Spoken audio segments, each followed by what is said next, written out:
hozirgina shoshilinch xabarlar tarqaldi. Barselona muxlislarini olib ketayotgan avtobus yonib ketgani haqida xabarlar tarqaldi. Assalomu alaykum hurmatli tomoshabin, kanalimizga xush kelibsiz. Yurtimizda va jahonda sodir bo'layotgan eng so'nggi va dolzarb xabarlardan doimo birinchilardan bo'lib xabardor bo'lib turishni xohlasangiz, kanalimizga hoziroq podpisatsiya tugmachalarini bosib, videolarimiz davomida bir dona like tugmachasini bosib qoldirishni ham unutmang.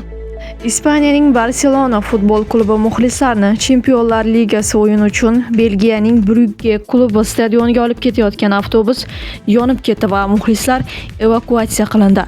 Bu haqida Diario Sport nashri xabar bermoqda.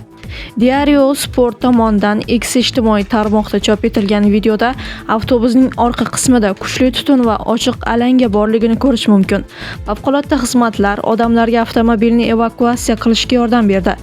Jarohatlanganlar haqida ma'lumotlar yo'q. Brugge va Barselona Chempionlar Ligasining 4-turida o'zaro bahs olib borishdi va 3-3 hisobi qayd etildi, deyiladi xabarda.